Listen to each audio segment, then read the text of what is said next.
Bisa menolak serangan fajar? Bisa menolak Solo? 102. Bisa menerima Solo?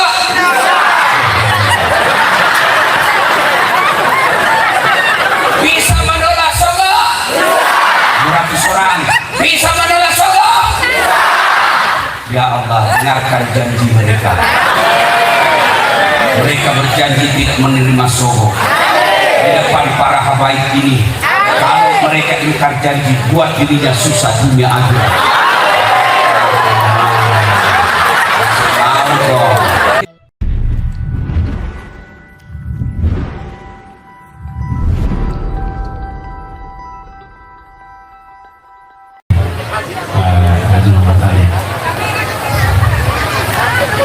Assalamualaikum warahmatullahi wabarakatuh.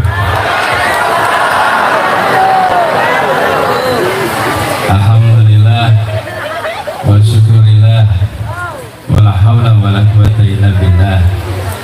Allahumma salli wa sallim wa barik ala sayyidina wa habibina wa maulana Muhammad wa ala alihi wa ashabihi ajma'in.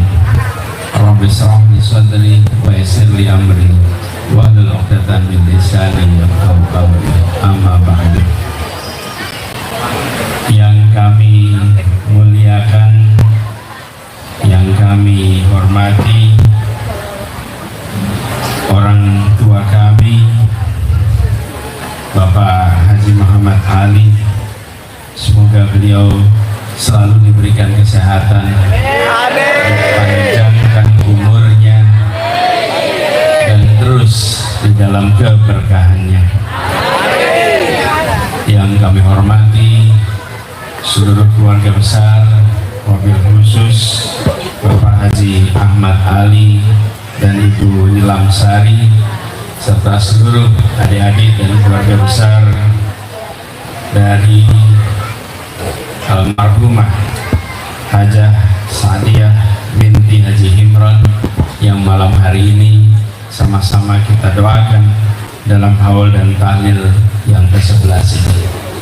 Yang kami muliakan para alim ulama, para guru, para tokoh agama, wabil khusus Al-Habib Sayyid Ali bin Muhammad Al-Jufri, Habib Hasan, juga ada Habib Idrus di sini, Habib Alwi, dan yang kita semua hormati Ustaz Das'ad Latif yang hadir bersama dengan kita semua di sini. Juga yang saya hormati Bapak Dr. Andes Taslim, mana Pak Adi Taslim? Taslim dan seluruh hadirin yang secara khusus turut hadir di sini.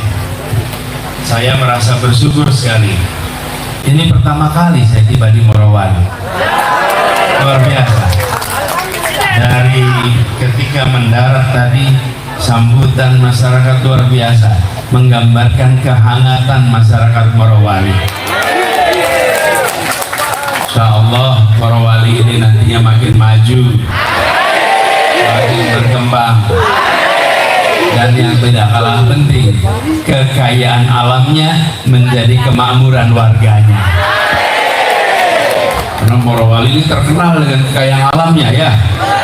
Warganya sudah makmur belum? Sudah makmur belum? Masih sering mati lampu ya. Padahal Pak, dari nikel jadi baterai itu Pak. Betul ya? Insya Allah nanti mati lampunya berkurang.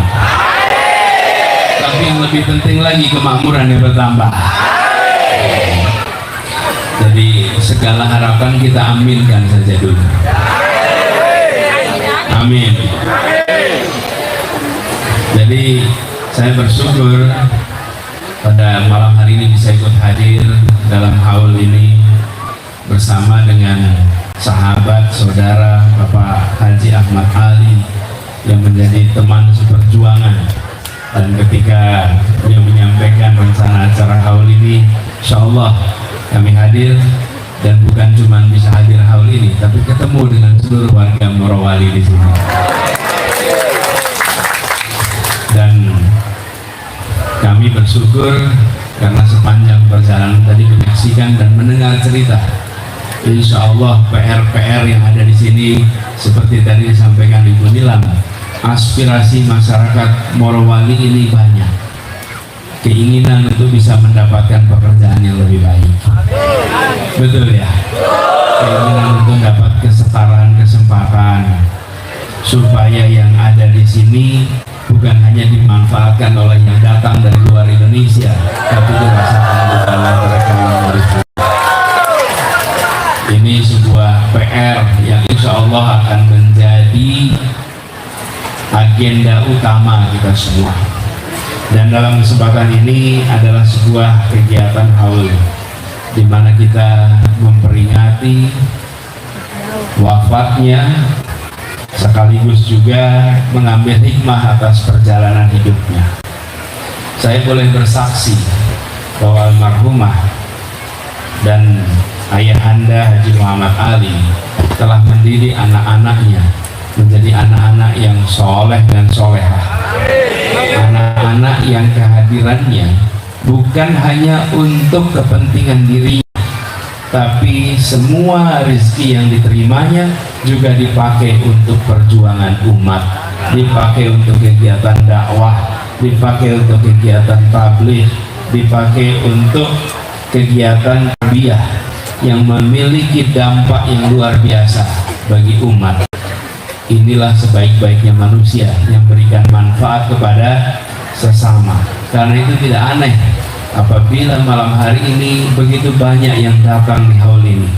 Insya Allah ini penanda bahwa ya almarhumah yang wafat 11 tahun yang lalu punya catatan jariah yang panjang, punya anak-anak yang soleh dan solehah, punya ilmu yang diberikan manfaat panjang, sehingga aliran pahala kepadanya tak pernah berhenti mengalirnya.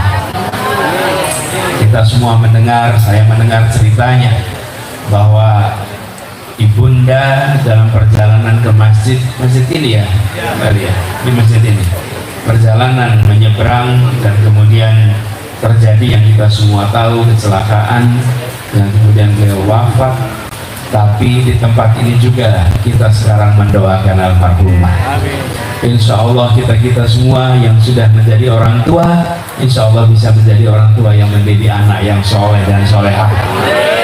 Dan sekarang kita kesempatan juga mendoakan orang tua kita. Bagi orang tua yang masih ada kita doakan, orang tua yang sudah berpulang kita doakan, semoga mereka semua selalu diberikan jannah yang tertinggi nantinya. Jadi saya merasa bersyukur bisa ikut menjadi saksi atas peristiwa yang mulia ini, dan sekaligus harapan bagi kita semua. PR kita apabila kita sudah melihat almarhumah Ibu Sa'diyah mendidik anak-anaknya, mudah-mudahan kita semua bisa mendidik anak-anak kita dengan baik, sehingga mereka bisa menjadi orang. Dan kata kuncinya, Bapak Ibu sekalian, kata kuncinya adalah pendidikan. Tanpa pendidikan yang baik, jangan harap anak-anak kita punya masa depan yang baik. Betul? Pendidikan dimulai dengan pendidikan akidahnya, imannya, Islamnya, sehingga nanti menjadi pribadi yang memiliki akar pondasi keislaman yang kuat, akhlak yang mulia, sehingga dia menjadi pribadi yang kedatangannya dicintai oleh sesama. Itu pondasi iman, Islam, akhlak, ini pondasi. Lalu ketika itu sudah, tambahkan kompetensi, kemampuan berpikir, kemampuan untuk bisa menyampaikan pendapat, kemampuan untuk bisa bekerja sama, kemampuan untuk bisa membaca peluang. Kemampuan itu ditambahkan, ditambah lagi keterampilan, terampil, ulet, tangguh. Kita ingin anak-anak kita punya akhlak yang baik, punya moral yang baik, tapi juga punya kemauan kerja yang baik. Kita tidak ingin anaknya jujur tapi males, betul tidak?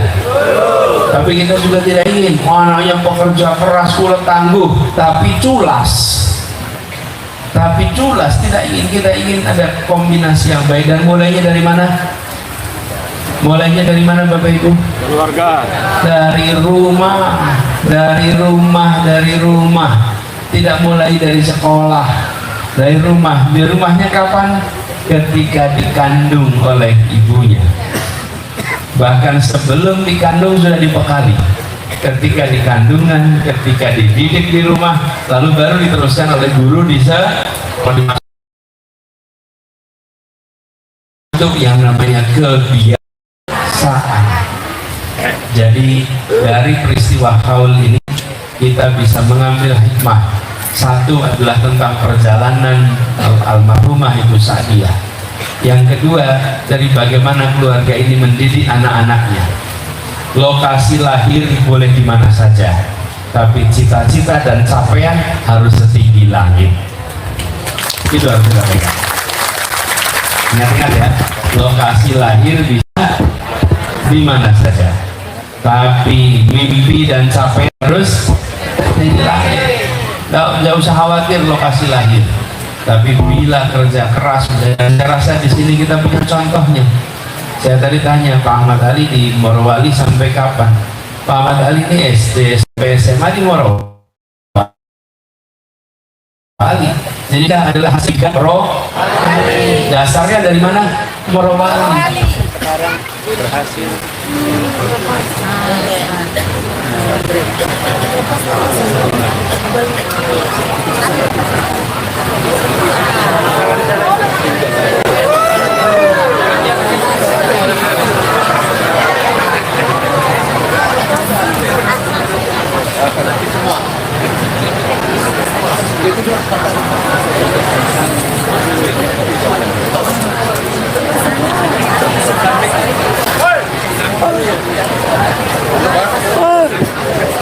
Nyalin Strom nggak ada, strom nggak ada ini.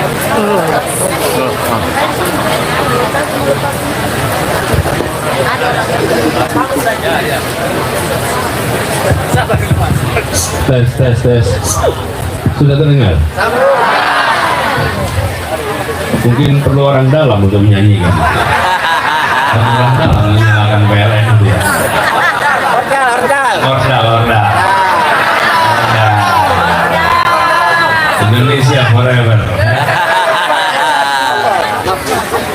Rupanya nonton juga di sini.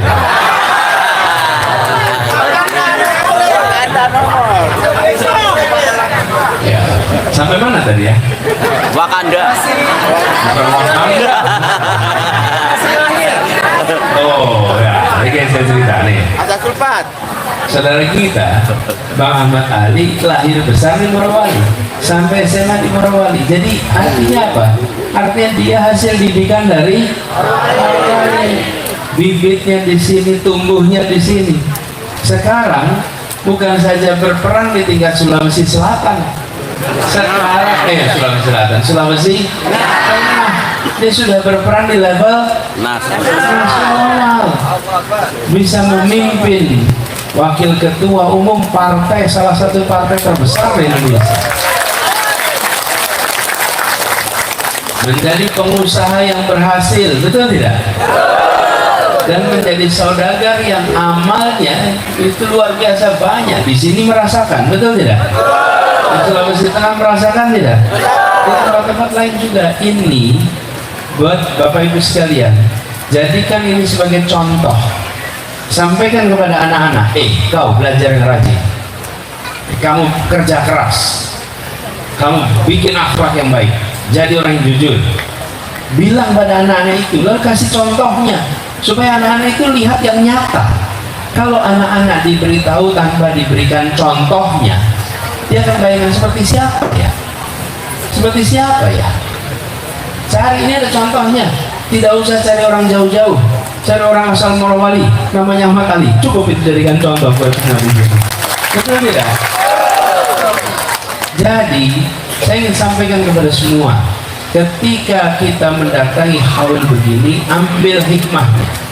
Nanti perjalanan hidupnya pasti dijelaskan bagaimana perjalanan itu oleh Ibu Raja Sadia. Tapi yang jangan lupa, bagaimana anak-anak kita dipersiapkan untuk mengikuti gereja itu. Insya Allah bila dari Morowali bermunculan 1, 2, 3, 10 lagi seperti Ahmad Ali, luar biasa Morowali ini. Betul tidak? Ini saya sampaikan kepada semua karena saya turut menyaksikan dari dekat.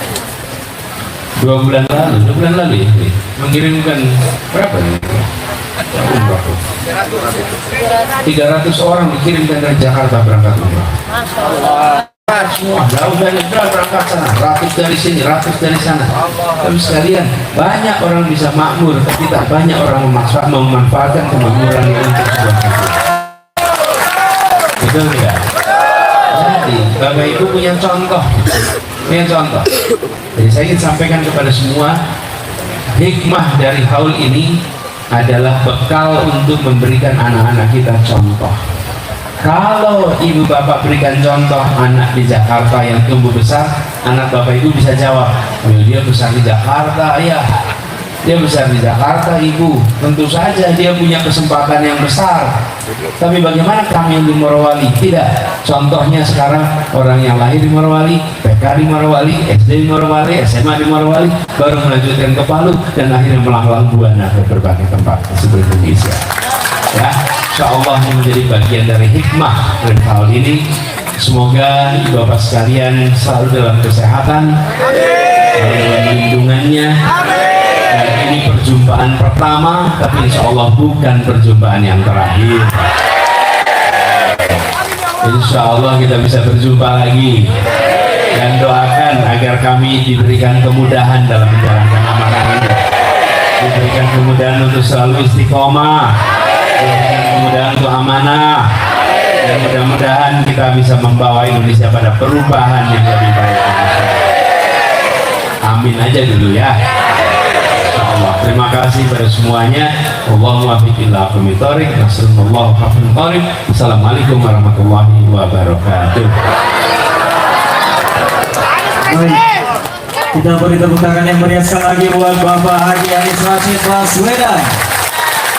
Baik, terima kasih sekali lagi sepatah kata yang sudah disampaikan oleh tamu kehormatan kita, tokoh pendidikan nasional kita, dan tentunya kita semua yang hadir pada malam hari ini senantiasa mendoakan Bapak Haji Anies Rashid Baswedan semoga niat luhur Pak Anies untuk mengisi kemerdekaan selalu mendapat ridho dari Allah dan restu dari kita semua sehingga mengantarkan Pak Anies pada pencapaian yang membanggakan.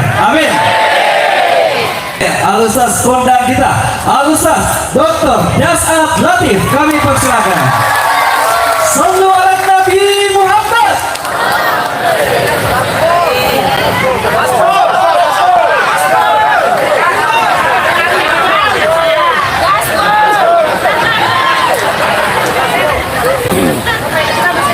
Assalamualaikum warahmatullahi wabarakatuh.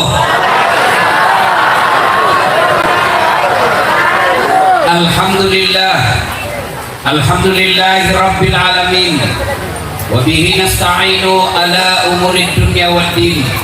Ashhadu an la ilaha illallah wa ashhadu anna Muhammadan abduhu wa rasuluh. Allahumma salli ala sayyidina Muhammad wa ala alihi wa sahbihi ajma'in. Amma ba'd. Faqad qala Allah subhanahu wa ta'ala fi kitabil karim. Bismillahirrahmanirrahim. Ya ayyuhalladzina amanu udkhulu fi silmi kaffatan wa la tattabi'u khutuwatis syaitan innahu lakum aduwwum mubin. Wahai orang-orang yang beriman, masuklah engkau ke dalam Islam secara sempurna, bukan Islam pencitraan, bukan Islam pilpres, bukan Islam pilcaleg. Ini kalau dekat-dekat pencoblosan itu para politisi penampilannya langsung alim. Ada begitu di sini? Ada? Ada? Gak salah karena gue pilih. Ya, jangan Islam seperti itu kata Allah. Islamlah secara benar, dan janganlah engkau ikuti langkah-langkah setan, karena sesungguhnya setan itu yang nyata bagi kalian. Musuh kalian bukan polisi, musuh kalian bukan tentara, musuh kalian bukan aparat, musuh kalian bukan ulama, musuh kalian adalah setan, di mana setan itu kata Allah musuh yang nyata bagi kalian. Ketika Bapak Ibu mendapati informasi tentang acara haul ini, setan berusaha menggodamu untuk tidak datang. Jangan kau datang, tidur mau kau capek dari sawah, jangan datang, capek dari pasar. Dia goda kau terus. Alhamdulillah bisa mengalahkan setan di rumah, bisa hadir di tempat ini. Setelah hadir di tempat ini, apakah setan menyerah? Tidak. Nah, goda kau lagi. Jangan kau dengar ceramah, jangan pegang ceramah, pegang HP-mu. Itu orang pegang HP ketika ceramah karena godaan setan. Bagaimana kau mendengar ceramah kalau sibuk begini? Simpan HP, simpan. Simpan HP. Dengar ceramah dulu. Sudah kau dikasih tahu bahwa orang ceramah begini temannya setan, kau tidak simpan. Bukan kau temannya setan, kau sudah jadi setan. Simpan. Yoi. Jangan kok. Simpan. Jangan dulu ada merekam. Boleh? Bisa? Begini bos, kenapa saya larang Anda merekam? Ini momen politik. Bisa nanti diplesetkan lagi. Lihat toh? Tapi kita mau dengar ceramah Ustaz. Apa? Ini ada kamera sekolah. Tapi kau bawa pulang kamera Ustaz. Jangan cemas, nonton YouTube. Sudah itu, jangan lupa like and share. Kenapa ketawa ini? Merugikan kau like it. Ibu-ibu yang pegang HP, saya doakan suaminya kawin lagi. Simpan itu HP-nya. Jangan merekam dulu deh. Minta tolong jangan merekam ya. Boleh? Jangan merekam ya. Kalau kau cinta ulamamu jangan kau rekam dulu. Bisa? Saya kasih kau contoh kenapa dilarang rekam. Masih ingat waktunya guru kita Ustaz Abdul Somad Firan ditanyakan dalam waktu itu, Ustaz bagaimana hukumnya main catur? Beliau katakan haram apabila azan berkumandang kamu masih dipotong itu azan. Akhirnya yang kedengaran haram melakukan catur seluruh Indonesia. Saya juga ditanya, Ustaz bagaimana pendapat Anda tentang haram catur? Saya bilang haram. Ustaz haram main catur? Haram. Kenapa? Karena kau bunuh Perdana Menteri sama Raja.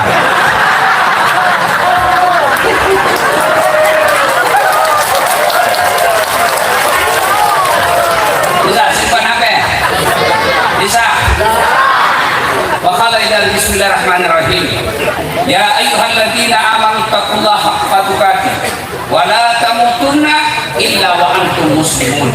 Wahai orang-orang yang beriman, bertakwalah kalian kepada Allah dengan sebenar-benarnya takwa, dan janganlah kalian mati kecuali dalam keadaan beragama Islam. Ayat ini hampir tiap Jumat dibacakan, lalu diulang-ulang kepala desa. Pasti pengumuman itu penting. Ayat ini diulang-ulang Jumat, pasti ayat ini penting. Jangan kamu mati. Berarti kau yang mati. Jangan kau mati. Berarti mati mau. Padahal mati, mau atau tidak, tiba saatnya pasti mati. Orang kaya, mati. Orang miskin, mati. Raja-raja, mati. Rakyat biasa, mati. Janda, mati.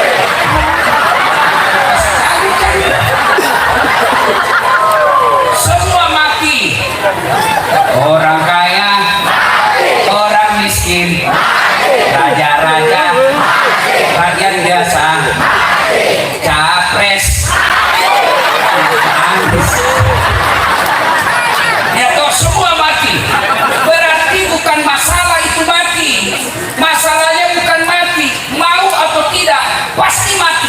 Berarti yang jadi masalah illa wa antum muslimun, kecuali pulang dia. Cakep kok. Oh, dia pulang. Pak ilmu budi. Berarti yang jadi masalah bukan mati, yang jadi masalah illa wa antum muslimun, kecuali mati dalam keadaan beragama Islam. Ayat ini seolah-olah Allah berpesan kepada kita, Das'ad, hati-hati, Ahmad Ali, hati-hati, hati-hati, kau mengaku Islam tapi belum tentu mati dalam keadaan Islam. Adakah orang Islam mati kafir? Banyak. Insya Allah Bapak Ibu tidak akan mati dalam keadaan mabuk. Dan saya kuanu sekte. Insya Allah Bapak Ibu tidak akan mati dalam keadaan mencuri. Insya Allah Bapak Ibu tidak akan mati dalam keadaan selingkuh. Insya Allah Bapak Ibu tidak akan mati dalam keadaan mabuk. Tapi yang bisa membuat kalian mati kafir, hubbi aklil haram, suka memakan barang haram. Di antaranya menerima serangan fajar dalam turun. Kalau tepuk tangan baru kau semua pelakunya.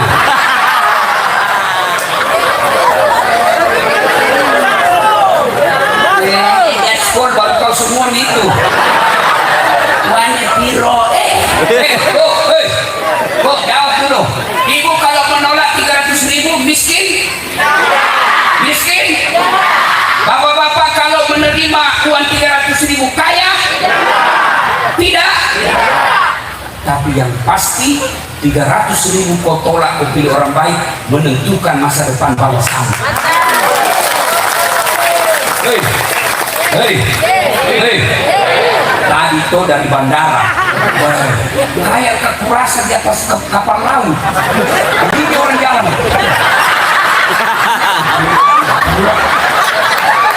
Iya toh, padahal di sini ada perusahaan besar.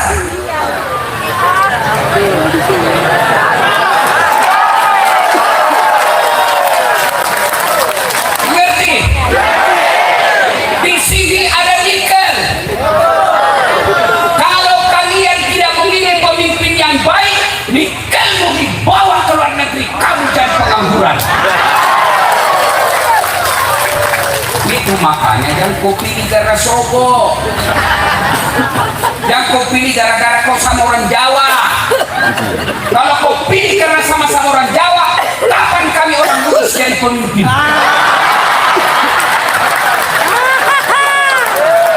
Piye? Nji, matur nuwun.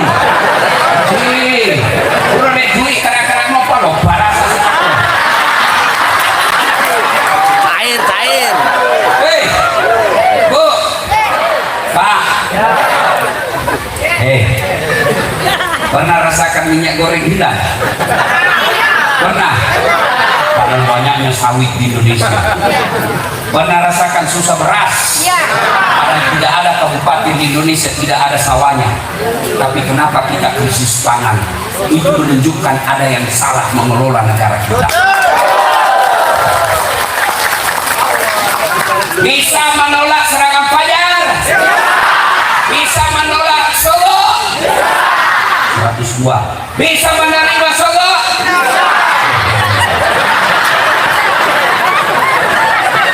Bisa menolak Solo? 200 orang. Bisa menolak Solo? Ya Allah, dengarkan janji mereka. Mereka berjanji tidak menerima Solo.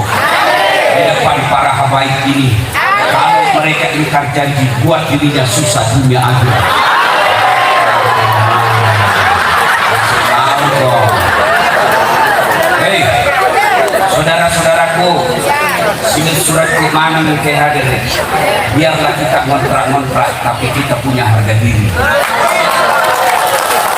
Biarlah kita kerja jual bensin botolan di pinggir jalan, tapi orang tidak bisa menilai kita dengan rupiah.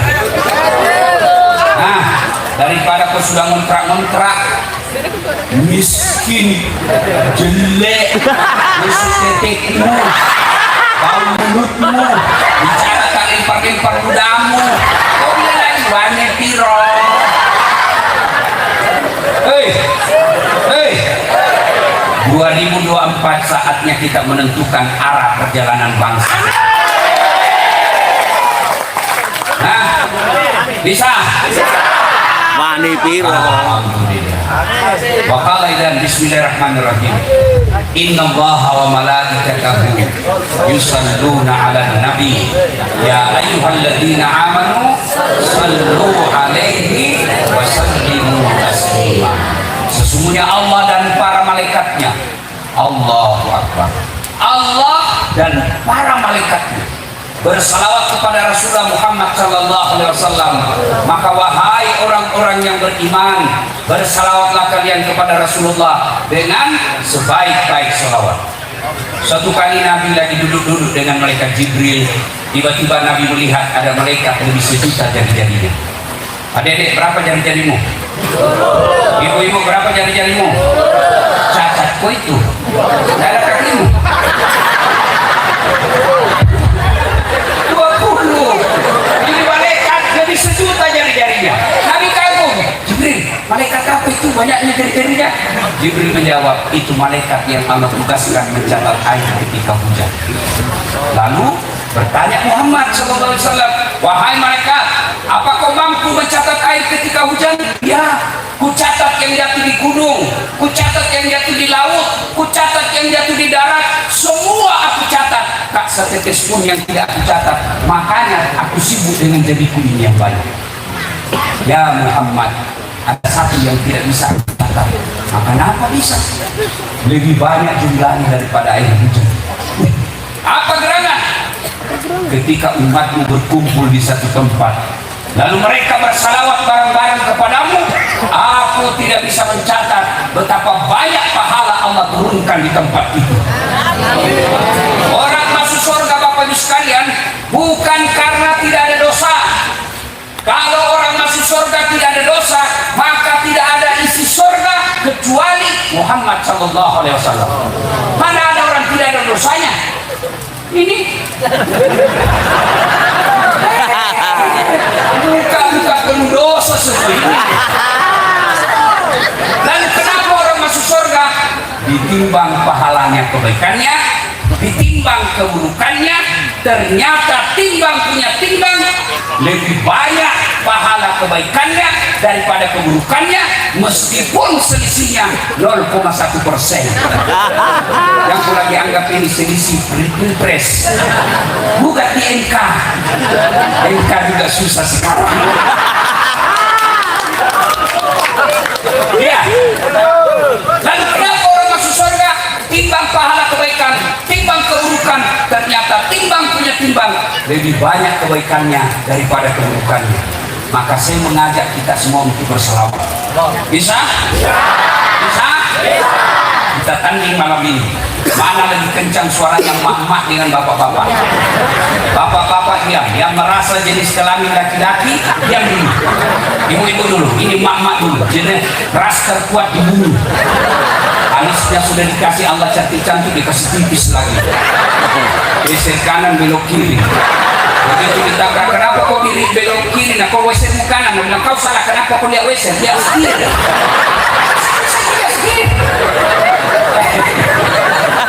Ya, yang laki-laki diam, bapak-bapak diam, ibu-ibu dulu selawat. Ayo bareng-bareng.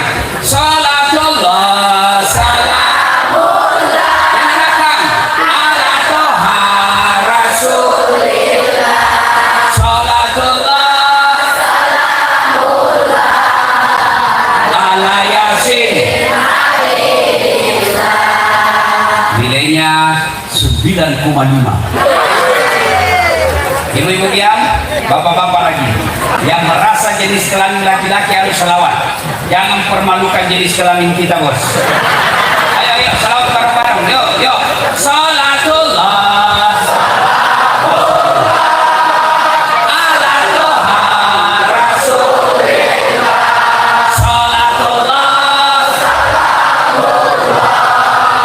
ala yasin. Nilainya 9,8. Ibu bapak diam, semua kau diam di bawah, kita dengar yang di atas. Kita dengar papa Presiden. Kita dengan Pak Ahmad Ali. Oke, dengarku semua, kapan lagi kita kerjain bos? Ini selawat ya. Salatullah.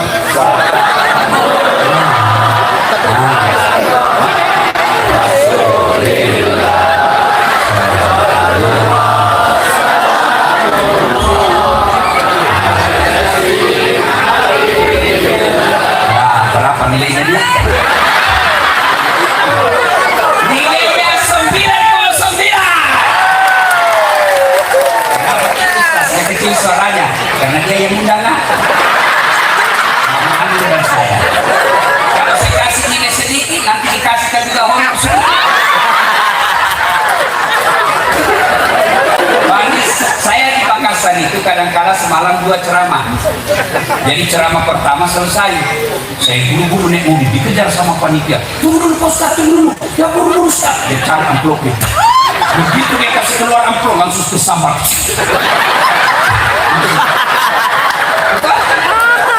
Udah itu, saya duduk di mobil. Saya cari amplop yang tadi. Alhamdulillah dapat rezeki.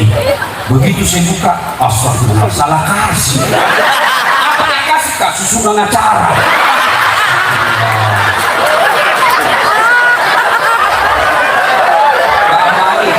Bapak Boris nanti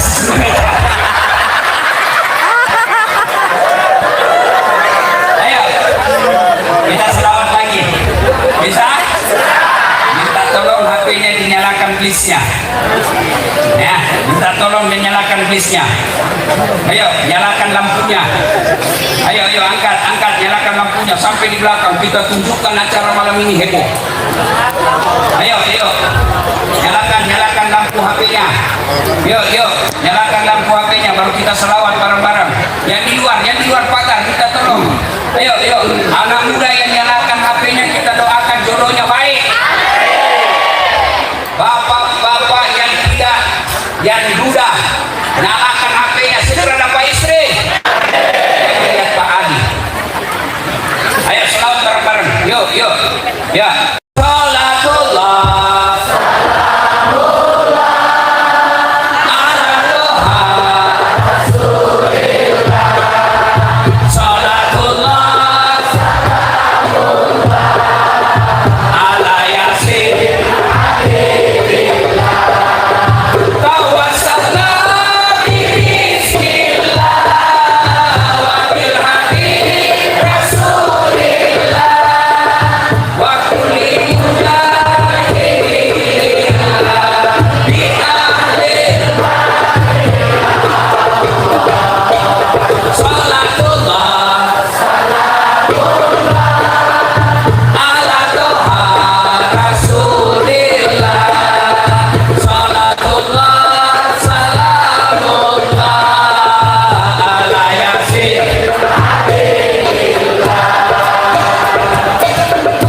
Iya, terima kasih. Alhamdulillah. Sekali lagi boleh mungkin lampunya dimatikan. Tidak usah. Cukup ditanya. Nah, Bapak Ibu saudara-saudara sekalian, dari istimewa yang kita hormati, yang mengundang kita, keluarga besar Bapak Haji Ali beserta keluarganya, yang kita muliakan para alim ulama yang hadir di tempat ini, terkhusus tamu kehormatan kita Bapak Rasid Baswedan. Betul sekali kata Habib Ali bahwa saya hampir tenggelam. Biasa saya bersinar sendiri ketika dalam kapal, tidak ada sainganku. Nah, malam ini saya susah kalah panas. Bilang gagah, lebih gagah dari saya. Lihat coba, enak kan kalau presiden tidak gagah. Dia cerdas, saya enggak dokter. Tapi kasihan beliau dokter Amerika. Pasti cerdas. Kan enak kalau pemimpin kita ke luar negeri bahasanya jelas, tidak lihat teks. Saya percaya diri, banyak followerku, ternyata lebih banyak lagi. Saya mengakuilah Pak Anies Rashid Baswedan memang layak untuk dijabat. yang kami hormati Ibu Ketua DPRD Provinsi Sulawesi Tengah, yang tak lain istrinya Pak Ahmad Ali. Bagaimana jagonya Pak Ahmad Ali tetap takut sama istrinya. Dia memang takut semua sama istrinya. Kalau saya, demi Allah saya tidak takut sama istriku. Cuma istriku lebih berani. Sudah, kita serius sekarang. Pernah lihat orang antar jenazah? Pernah? Pernah? Sering. Kata Nabi, itu antar tiga. Tiga yang nyantar ke kuburan. Tapi dua kembali, satu yang menemani. Apa gerangan? Yang pertama, keluargamu, handai tolanmu, sahabatmu, anak-anakmu, yang antar kau ke kuburan. Tapi begitu kau masuk kubur, ada keluargamu mau masuk. Ada. Ibu, meskipun suamimu waktu dulu dia bilang kita akan sehidup semati, kemana kau pergi aku akan mengikutimu. Box. Mana buktinya? Begitu ibu meninggal, jangankan masuk kubur, duduk saja di atas kuburanmu satu hari sampai satu malam, tidak mau. Tidak ada yang mau. Temanmu mau masuk tidak bakal. Keluarga, sanak saudara mengantarmu, tapi begitu dia selesai kau masuk di kubur, dia pulang. Dua, yang mengantarmu apa? Harta, keluar mobil, keluar motor, keluar semua hartamu antar kau ke kuburanmu. Tapi begitu kau masuk kubur, ada hartamu masuk? Ada? Ada kain kafan. Nah, Pak Ahmad Ali kalau besok-besok lebih dulu meninggal dari saya, nah, oh, keluar semua mobil-mobil. Tapi begitu masuk kubur, jangankan mobil, cerek kuning, cerek orang Bugis, cerek, ini semua alay, cerek. Enggak mentang-mentang Pak Ahmad Ali wafat orang kaya, dia bilang anaknya kasih masuk tawa iPhone supaya dia bisa berWhatsApp. Nah, sekarang Pak Ahmad Ali punya macam-macam, Hugo Boss, Bullpen, Louis Vuitton. Tapi begitu kau masuk kubur, apa parfummu? Kapur baru. Iya toh? Ya. Yang ketiga mengantarmu, kata Nabi, amalmu. Amal ada dua, amal kebaikan, amal keburukan. Masukkan kita. Kembali pengantar. Tidak bisa sholat yang dalam kubur. Tidak bisa berdoa, tidak bisa ngaji, tidak bisa zikir. Maka kata Nabi, putus semua amal-amalmu. Betul mana ni amalmu? Dia mulai bersembahyang, dia mulai berpuasa, dia mulai berdoa doang. Tiga kata Nabi yang kita kenal dalam bahasa kecil kita, amal jari. Tidak apa? Satu, anak yang soleh dan soleha. Benar kata Pak Anis tadi, anak kita harus jadi soleh dan soleha. Tidak ada gunanya pintar kalau dia tidak sholat. Tidak ada gunanya pintar kalau dia tidak pernah datang pengajian. Tidak ada gunanya anakku anggota DPR tapi tidak pernah ketemukan dia berjamaah di masjid. Hei bu, hei, kalau meninggal kau nanti siapa doakan kau? Suamimu kawin lagi. Waktu kau meninggal baik sekali tapi badannya begini, mana pun ganti.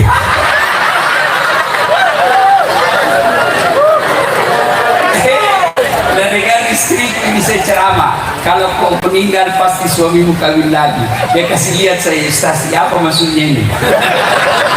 Jadi kalau saya nanti duluan meninggal kau menikah lagi, saya peluk dia baru saya bilang sayang dengar baik-baik ya.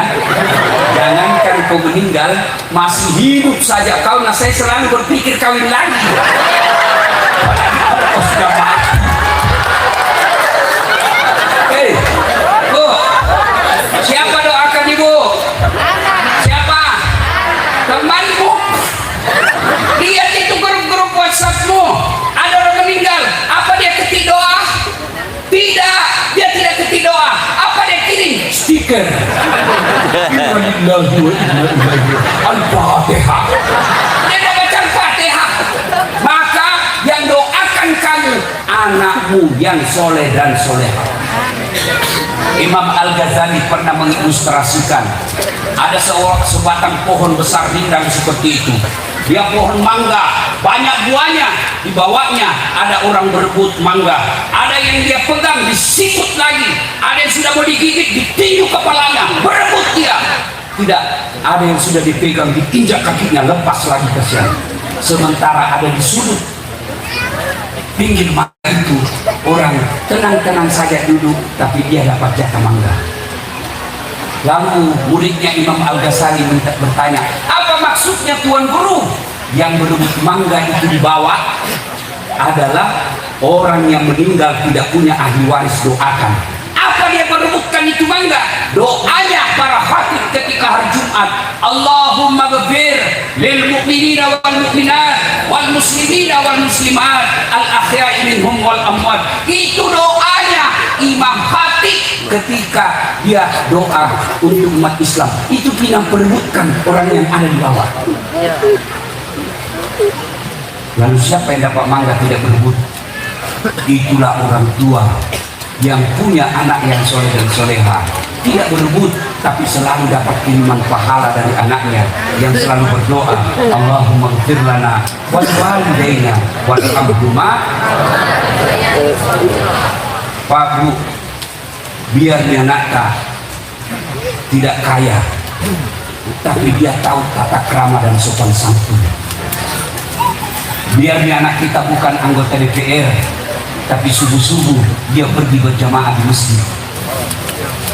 Biar anak kita tidak populer tapi setiap hari kita suruhkan tidak pernah berkata kaya makhluk itu. Mau lihat bapak ibu masa depanmu di kubur nanti? Mau lihat? Lihat anakmu sekarang. Kalau tidak pernah kau dapati dia pergi takziah, tidak pernah kau dapati dengar ceramah di rumahmu, tidak pernah kau dapati dia ngaji malam Jumat, alamat kau sengsara nanti ketika kau dikubur. Maka jadikan anakmu soleh dan soleh. Tapi biar setengah mati kau didik anakmu, di rumahmu kau ajar baik-baik, tapi lingkungannya tidak sehat, anakmu bisa celaka. Siapa yang menciptakan lingkungan yang sehat ini? Bukan kita rakyat Indonesia. Siapa? Mereka yang punya kuasa mengatur negara, anggota DPR dan pemerintah. Apa maksudnya Ustaz? Setengah mati kau ceramah di masjid, tapi ada pengusaha nggak bikin bar dekat masjid, nggak bikin tempat joget tempat masjid. Cikampek, semuanya capek gara-gara dia. Apa ini? Anakmu tadi mau pergi masjid, diledek sama temannya. Soalin sini kok. Saya bayarkan kok, ayo balik. Siapa yang kasih di sini itu tadi rumah seperti itu? Siapa? Siapa? Makanya hati-hati kau pilih pemerintah.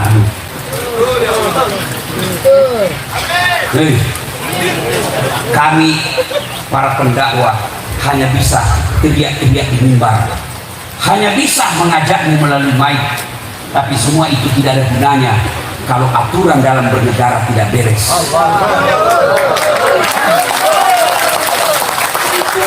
Banyak opini orang baik, tapi rendah surveinya, masih percaya ke survei.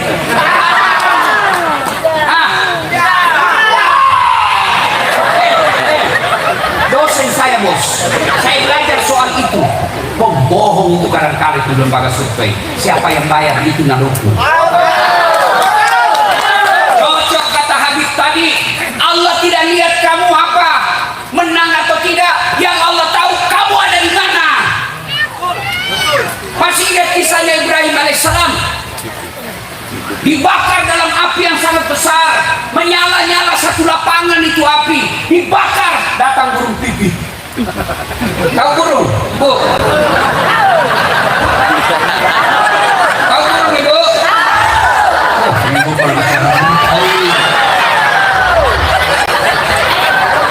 Besar atau kecil? Besar atau kecil? Burung pipih. Kau juga mau tahu. Burung pipit kan kecil. Dia datang terbang, dia bawa air dalam paruhnya. Orang Paris bilang papito. Paris itu pari-pari dan sekitarnya. Dia bawa air dalam paruhnya, dia terbang. Dilihat sama cicak. Pipit. Mau kemana? Saya mau padamkan api. Ada air di paruhku, kata cicak. Tidak masuk di akal, mana bisa? Nah, tidak bisa kupadamkan itu dalam paruhmu yang kecil. Api satu lapangan, mana bisa? Dengar saudaraku, kata burung pipih. Saya tidak urus padam atau tidak. Yang saya hanya ingin lakukan, Allah tahu saya bersama Ibrahim alaihissalam. Jelas nih? Jelas? Nah, kalau jelas sudah selesai kita terawih.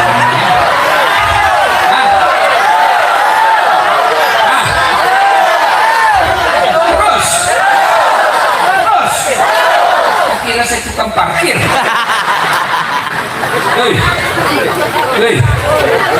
Maka ibu tidak wajib menang.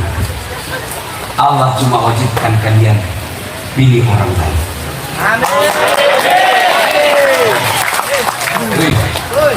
Tapi ingat saudaraku, boleh kau berbeda pilihan, tapi jangan saling menghina.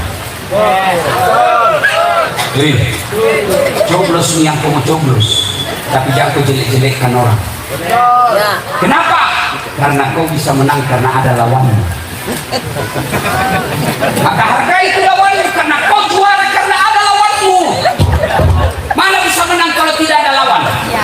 Bisa menang berdiri. Mana yang menang berdiri? Oh, saya juara, siapa lawanmu? Tidak ada. Maka coblos pilihanmu, hormati orang lain. Hei, masih ingat 2019? Masih ingat? Siapa yang bertarung? Bapak Joko Widodo dan siapa? Allah. Siapa yang menang? Siapa yang menang? Bapak Joko Widodo. Siapa jadi menterinya? Siapa jadi menterinya? Mereka setelah bertanding satu paket lagi, bahkan sekarang makin akrab. Kamu bertetangga masih musuhan. Apa namanya kalau bukan beli-beli? Saya kadang-kadang ditanya sama jamaah non Bugis orang Jakarta, Ustaz, apa sih itu beli-beli? Bodoh ya? Bukan. Kalau bodoh itu tidak tahu. Itu bodoh namanya, tidak tahu. Dongo. Beli-beli apa? Dia sudah tahu salah tapi dilakukan. Itu beli-beli namanya. Jelas? Hei, paham? Yang pertama, jadikan anakmu soleh dan soleha. Saya tanya ibu, bisa nggak anaknya ibu jadi anggota DPR nggak pernah nyalek? Bisa? Nggak mungkin. Bisa nggak anaknya ibu bapak jadi dokter nggak pernah kuliah fakultas kedokteran? Bisa? Tidak. Bisa nggak anakmu jadi tentara polisi tidak pernah daftar tentara polisi? Tidak mungkin. Tapi bisa nggak anakmu soleh dan soleha meskipun tidak dokter? Bisa nggak anakmu soleh dan soleha meskipun dia bukan anggota DPR? Itu pesannya bahwa menjadikan anakmu soleh dan soleha jauh lebih gampang daripada menjadikannya anggota legislatif. Cuma kadang dunia ini mensilaukan mata. Kita bangga ketika anak anggota DPR. Kita bangga kalau anak kita pandai bahasa Inggris. Kita Ustaz masih kelas 2 SD pintar bahasa Inggris, hebat tahu apa hebatnya? Nah banyak begitu. Masa banyak Ustaz? Tapi mampu di Inggris. Oh itu anak-anak semua bahasa Inggris semua Pak. Hei, gimana kalau anakmu pintar bahasa Inggris, ibu meninggal, nah doakan ke anakmu pakai bahasa Inggris. Oh my God.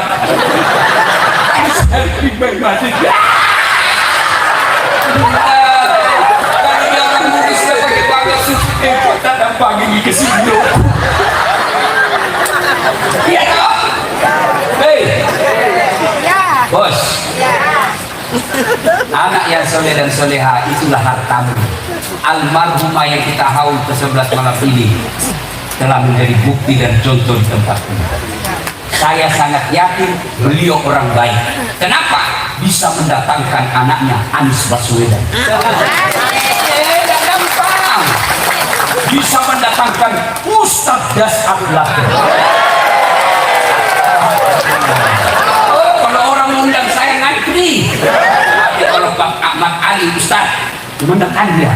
Dia bilang apa? Ibu mengamuk kalau kau tidak datang Ustaz. Saya bilang bapak yang tertekan sama istri, Pak saya jadi korban. Hei, Pak Bu, Lui, bagaimana supaya anakku soleh Ustaz? Satu, yang aku kasih makan uang sobo. Kenapa kau ketawa? Pasti dalam hatimu susah. Hei, dua, yang kau kasih contoh yang tidak baik. Bagaimana anakmu mau sopan bicara kalau bapaknya kasar? Tiga, jangan kasih teladan yang salah. Awas kok kalau mau rokok kok tampilin kok. 10 menit kemudian ada bilang api kok beli rokok.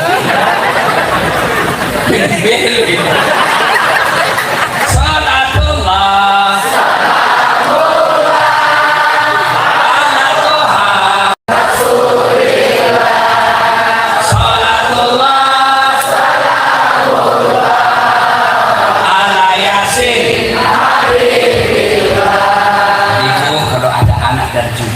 Pagi-pagi doakan kasih bangun sama anakku saya cek tuh, ayo nak cek bangun nak, usap kepalanya baru bisa telinganya Allahumma rabbi habli sholihin. Saya lagi mandi kasih sampo kepalanya, saya usap-usap kepalanya, saya bisik lagi Allahumma rabbi habli sholihin. Saya suap makan, ayo nak cek makan nak Allahumma rabbi habli sholihin. Dia mau pergi sekolah, aku peluk lagi, aku bisik telinganya Rabbi habli minas sholihin. Nah tanya, Kak apa sih itu? Pak, salim. Saya doakan kita supaya jadi anak soleh, soleha. Sampai di rumah sekolahnya, dia bilang sama temannya, saya bapakku nak doakan Kak jadi anak soleh. Mau Kak belajar deh supaya soleh Kak, soleha Kak. Itu doa. Kayaknya doakan. Ada kemenakan saya sudah hampir maghrib masih main bola futsal. Sudah Nina, ayo pergi main ke masjid salat jamaah. Sedikit lagi Om. Saya tungguin. Asal maghrib masih main bola. Terpaksa saya masuk dalam lapangan. Saya bisik telinganya Pak.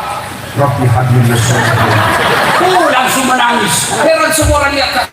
Jagonya tahu Pak Ustaz. Dia bisik di kemenakannya dan menangis. Dia tidak tahu telinganya. Saya bisik tangan kedua pun.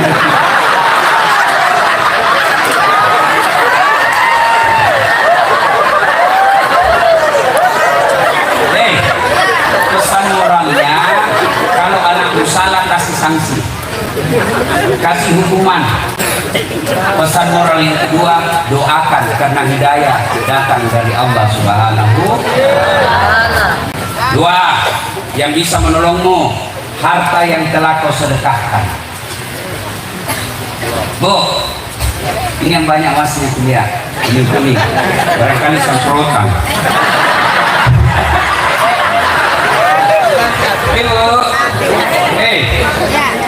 Emas cincin, gelang emas, kalung emas, anti emas, cincin kiri emas. Kalau ibu meninggal siapa pakai itu emasmu? Nah, anak istri kedua. Lagi suamimu. Waktu kau meninggal dia tarik satu-satu.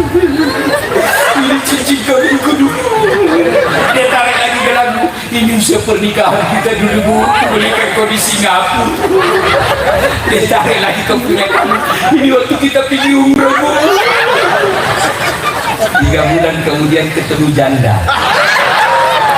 Putih, hitam, seksi, panjang rambutnya. Pura-pura salah kirim WhatsApp. Akhirnya jatuh cinta, pacaran. Dia pergilah ke warung. Dia kasih keluar itu cincinnya. Sayang, ini cincin mantan istriku mati nih.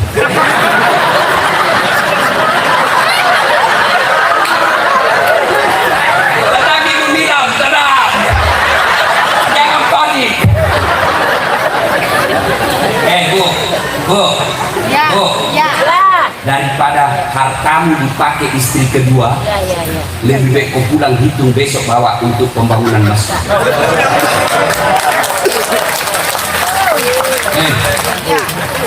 Anakmu baik, tapi mantumu kurang ajar. Kan banyak itu rumah tangga hancur bersaudara gara-gara mantu. Apa kayak bisa kuambil bodoh ini? Apalagi kalau dia takut sama istrinya. Jangan kau pulang rumah kalau kau tidak bawa itu mobilnya bapakmu. Hancur kau.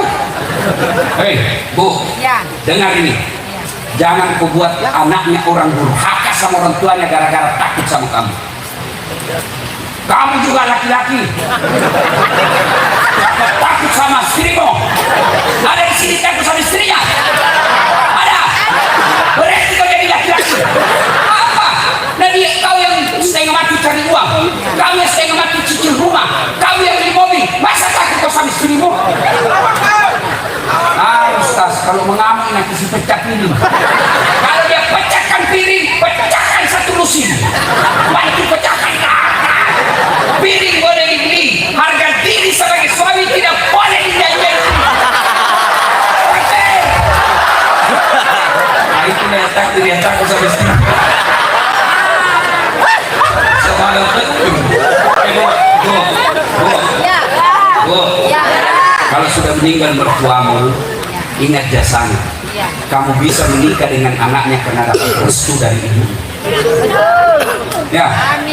Amin. Dua, harta yang kita telah sedekahkan.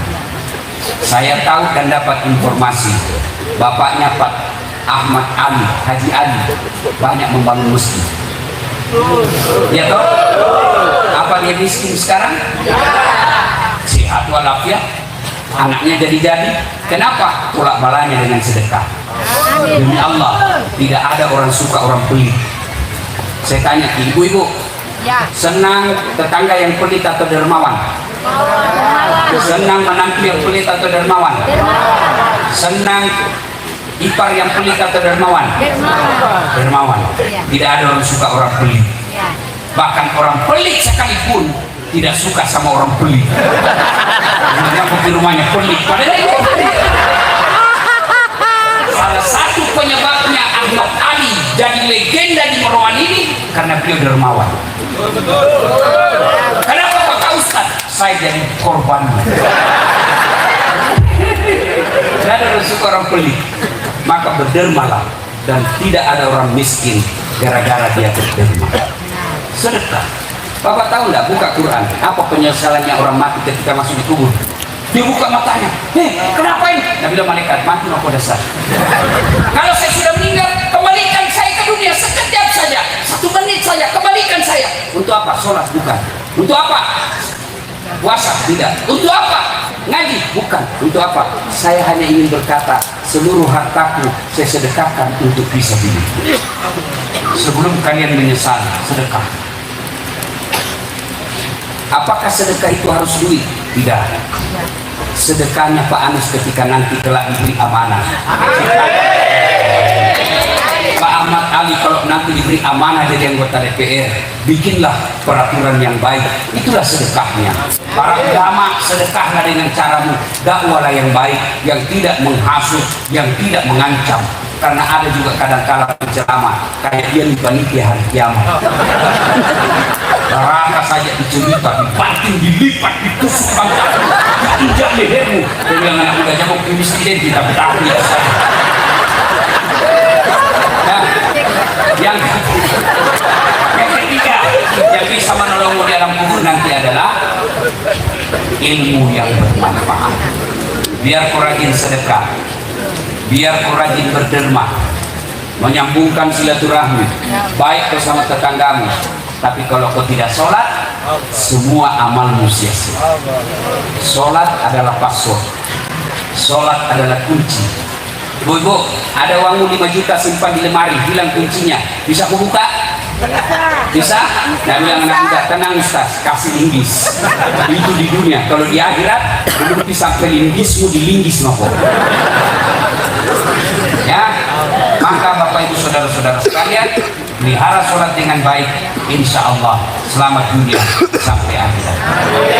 Dan termasuk saya berpikir enaknya itu kalau selesai debat calon presiden, kita lihat mereka memimpin sholat berjamaah. Baik, pasti banyak yang mundur.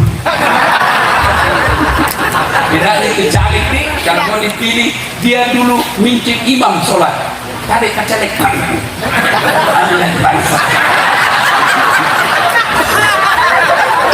ya, termasuk kalian nanti milih caleg dan milih pemimpin kepala daerah, lihat sholatnya. Kalau dia baik sholatnya, insya Allah dia amanah. Pertimbanganmu adalah sholat.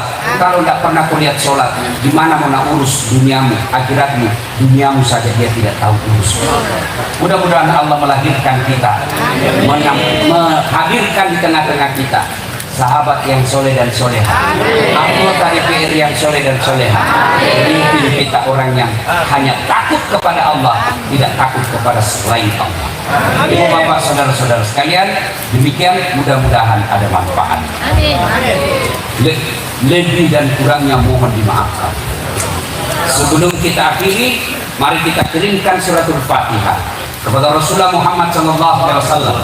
Khasiat dan keutamaannya kita ikhlaskan kepada guru kita, istri beliau Habib Rizik Shihab wafat tadi, maka kita kirimkan suratul Fatihah ila hadratin Nabi Mustafa Muhammad SAW, summa khususi ruhi Syarifah Al-Fatihah.